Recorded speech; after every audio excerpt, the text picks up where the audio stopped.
Hello everyone, exercise 5.1 का question number 2 है मेरे पास। इसमें कह रहा है जो फर्स्ट 4 टर्म हमें इसमें निकालने हैं, जिसमें पहले पार्ट में है जो ए का वैल्यू 10 और डी का वैल्यू भी 10 दिया हुआ है। तो बहुत ही इजी क्वेश्चन है ये। आपको क्या करना है इसमें, बस फर्स्ट और टर्म निकाल। जैसे देखो आपके पास A1 का तो वैल्यू है आपके पास 10, ठीक है। तो आपको क्या करना है इसमें A2, A3 और A4 निकालना है। तो A2 का फॉर्मूला क्या होता है, A प्लस डी होता है। तो A प्लस डी, A का वैल्यू 10 है और D का वैल्यू भी 10 है, तो ये आ जाएगा 20, ठीक है। अब देखो A3 भी निकालना है आपको। तो A प्लस 2D होता है, तो A का वैल्यू 10 है और प्लस 2 इंटू 10 है, तो यहाँ से आ गया 10 प्लस 20 इक्वल टू 30, ठीक है। ये 30 आ गया। उसके बाद A4 निकालना है हमें। तो A plus 3D equal 10 plus 3 into D का वैल्यू 10 है, तो ये आ गया 10 प्लस 30 इक्वल आ गया 40, ठीक है। तो आपके पास देखो इसमें हमें क्या था, 4 टर्म्स ही निकालना था। A1 तो है ही हमारे पास, आपको A2 इक्वल वॉट था, A3 इक्वल वॉट और A4 इक्वल वॉट। इसमें कह रहा है क्वेश्चन में जो फर्स्ट 4 टर्म आप हमें निकाल के बताओ। तो इसमें मैंने क्या करा, फर्स्ट 4 टर्म निकाल दिया। A1 का वैल्यू 10, A2 का वैल्यू 20, A3 का वैल्यू 30 और A4 का वैल्यू 30। तो यहाँ पर AP क्या बन गया आपका, AP बन गया आपका 10, 20, 30 और 40 डॉट डॉट डॉट, है ना। ये आपको 4 टर्म्स बताने थे। तो इसका जो सेकेंड पार्ट है वो मैं अभी आपको बताता हूँ। सेकेंड पार्ट मैंने यहाँ पर लिख दिया है, और सेकेंड पार्ट में है क्या आपका, देखो A इक्वल -2 है और D इक्वल 0 दिया हुआ है, ठीक है। तो इसमें भी आपको A2 equal what, A3 equal what और A4 इक्वल वॉट, और A1 का वैल्यू तो है ही आपके पास 2 है ना, -2 है। तो देखो यहाँ से A2 का फॉर्मूला क्या होता है, A2 का फॉर्मूला होता है A प्लस डी, ठीक है। यहाँ से A प्लस डी, तो यहाँ पर A का वैल्यू है आपका -2 और प्लस D का वैल्यू 0 है, तो यहाँ से -2 ही आया आपका आंसर, ठीक है।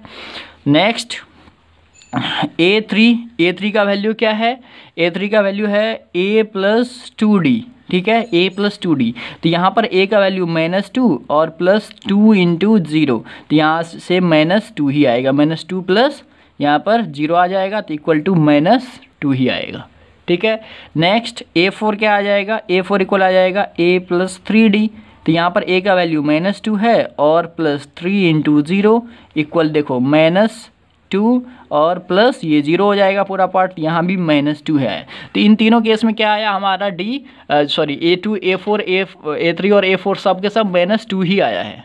तो आपका AP A1, A2, A3, A4 आ गया है, ठीक है। तो यहाँ पर देखो इसको कैसे लिख दोगे आप, ये आ जाएगा आपका AP इक्वल क्या आ जाएगा, देखो ये आ गया, पहला -2, दूसरा भी -2, तीसरा भी -2 और चौथा भी -2 डॉट डॉट डॉट, ये हो गया आपका, ठीक है। तो देखो मैंने ये क्वेश्चन नंबर फर्स्ट के 2 पार्ट मैंने आपको बताया है, इस 2 पार्ट इसमें और है, और वो दोनों पार्ट जो है आप खुद होमवर्क में करोगे। इसका क्वेश्चन नंबर 2 में क्वेश्चन नंबर 2 हो गया, मतलब क्वेश्चन नंबर 3 में बताऊंगा, और क्वेश्चन नंबर 3 में जो है आपका 4 पार्ट्स है, उसमें मैं सिर्फ 2 पार्ट आपको बताऊंगा, ठीक है, और 2 आप खुद से ट्राई करना, ठीक है। तो देखो सेकंड क्वेश्चन मैंने लिख दिया है, थर्ड क्वेश्चन है। इसमें कह रहा है right first term and common difference. ये आपको AP दिया हुआ है, इसमें आपको फर्स्ट टर्म और कॉमन डिफरेंस लिखना है। तो गाइज ये बहुत ही इजी क्वेश्चन है, ये आपको पता है। देखो फर्स्ट टर्म यानी कि A1 इक्वल टू 3 है, आपको पता है। यहाँ पर देखो फर्स्ट टर्म जो होता है वही होता है A1, है ना। फर्स्ट टर्म तो आपका ये पहला वाला जो टर्म है वही है, तो फर्स्ट टर्म तो आपको डायरेक्ट पता चल गया। अब इसमें D कैसे पता चलेगा, इसमें D निकालना है आपको। तो D इक्वल क्या होता है, D इक्वल आ जाएगा A2 माइनस A1, ठीक है। A2 यहाँ पर क्या है 1 माइनस 3 हो जाएगा, तो यहाँ पर कितना आ गया -2। तो यहाँ से A1 इक्वल 3 आ गया और D इक्वल आ गया आपका -2, तो यही हो गया आपका आंसर, ठीक है। तो यही चीज़ आपको बताना है। तो इसका मैं और भी जो भी पार्ट्स है वो आप खुद से कर लेना, 3 पार्ट्स और है वो आप खुद से कर लेना। बहुत ही ईजी क्वेश्चन है, बस इसका फर्स्ट टर्म और लास्ट टर्म इसको हमें बताने हैं, ठीक है। फर्स्ट टर्म और कॉमन डिफरेंस बताने हैं, ठीक है। अभी मैं इसका 4th क्वेश्चन बताता हूँ। क्वेश्चन नंबर 4 है मेरे पास। इसमें कह रहा है जो इसमें से इसके ना टोटल 15 पार्ट्स है। क्वेश्चन नंबर 4 का जो है टोटल 15 पार्ट्स है, और 15 पार्ट्स को आपको क्या करना है, चेक करना है कि ये AP में है कि नहीं है, ठीक है। अगर वो AP में होगा तो उसका आपको सार्व अंतर निकालना है, और उसके बाद नेक्स्ट 4 टर्म्स, नेक्स्ट तीन टर्म्स और निकालने हैं। देखो मैं आपको बताता हूँ, मेरे पास हिंदी मीडियम की बुक है, इसमें कह रहा है जो निम्नलिखित में से कौन कौन से एपी है, इसमें से सारे बताने, ये टोटल 15 पार्ट्स हैं, जिसमें से कौन कौन सा एपी है और एपी कौन कैसे है आपको कैसे पता चलता है, जो सबका डी निकाल लोगे आप, अगर डी आएगा इक्वल तो एपी होगा, अगर नहीं आएगा तो नहीं होगा। ठीक है, अगर इनमें से जो भी एपी होगा, यदि कोई एपी है तो उसका सारवंतर मतलब डी निकालना है, सारवंतर मतलब डी निकालना है, कॉमन डिफरेंस निकालना है। डी तो हम निकाल ही लेंगे, डी तो हमें ऑलरेडी, जब मैं इसे चेक करूंगा तो डी तो मुझे ऑलरेडी पता चल जाएगा। ठीक है, और इसके 3 और पद लिखना है, मतलब इसके अलावा और इसके मैं 3 पद लिखूंगा। तो कैसे होगा, तो देखो सबसे पहले मैंने क्या करा है, मैं इसका भी 2 पार्ट्स मैं आपको बता दूंगा, और इसके अलावा जो भी बचेगा वो आप क्या करना, घर पे करना होमवर्क में। ठीक है, तो देखो 2 4 8 16 है, तो इसको हम कैसे सॉल्व करेंगे। देखो सबसे पहले तो इसमें क्या करो, आप यहाँ पर लिखो जो A1 = 2 है, A2 = 4 है, A3 = 8 है। ठीक है, तो इसका सबसे पहले मैं D निकाल लेता हूँ, तो D इक्वल क्या हो जाएगा, कम से कम 2 बार मैं D निकालूंगा, तो A2 - A1 निकाल लेता हूँ, तो A2 है जब 4 - 2 = 2 आ गया। फिर मैं A3 - A2 निकाल लूँगा, तो A3 क्या है मेरा 8 है, तो 8 - 4 निकाल लिया मैंने, 8 में से 4 गया तो 4 आ गया। अब देखो यहाँ पर गाइस, यहाँ पर देखो आप, पहला जो डी आया है 2 आया है, दूसरा जो आया है 4 आया, तो आपको ऑटोमेटिक पता चल गया होगा जी ये जो टर्म है ये एपी में नहीं है, तो मैं लिख दूंगा मैं यहाँ पर it is not an AP. ठीक है, यह एपी में नहीं है, सवाल हमारे यहीं पे ख़त्म हो गया। मैं इसका दूसरा पार्ट बताता हूँ, दूसरा पार्ट है आपका है 2 5/2 3 और 7/2 ... ठीक है, ये है, मतलब ऐसे इसके आगे कंटिन्यू होगा। तो देखो इसमें से क्या हो जाएगा, A1 का वैल्यू 2 है, ठीक है, A2 का वैल्यू है 5/2, ठीक है, A3 का वैल्यू है 3 है ना, और A4 का वैल्यू है 7/2।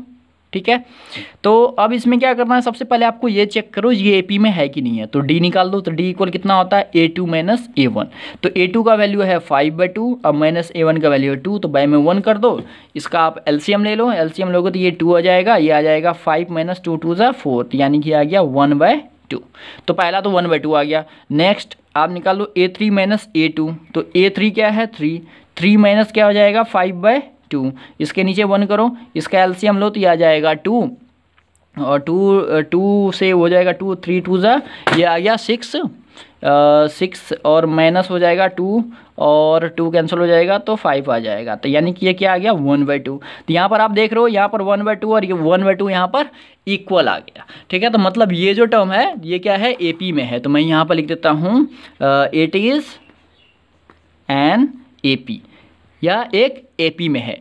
तो जब ये एपी में है तो इसके हमें 3 टर्म्स और निकालने हैं। तो देखो सबसे पहले देखो A1 A2 A3 A4 है, तो मुझे क्या क्या निकालना है, A5 = व्हाट है ना, A6 = व्हाट और A7 = व्हाट, 3 टर्म्स और निकालने थे हमें, तो A4 तक है तो 5 6 और 7 में निकाल लूँगा। लेकिन उससे पहले मैं लिख लेता हूँ, देखो यहाँ पर A का वैल्यू जो है वो 2 है और D का वैल्यू जो है वो 1/2 है, ये 2 चीज़ मैंने अभी निकाला था। ठीक है, तो अब क्या करूँगा मैं A5 का फॉर्मूला लगाऊंगा। A5 का फॉर्मूला क्या होता है, A5 का फॉर्मूला होता है A + 4D, तो A + 4D, A का वैल्यू 2 + 4 × D क्या है 1/2, यहाँ से 2 1 2 2 2 4, तो ये आ गया यहाँ पर 2 + 2 2 1 2 यानी कि 2, तो ये आ गया आपका 4।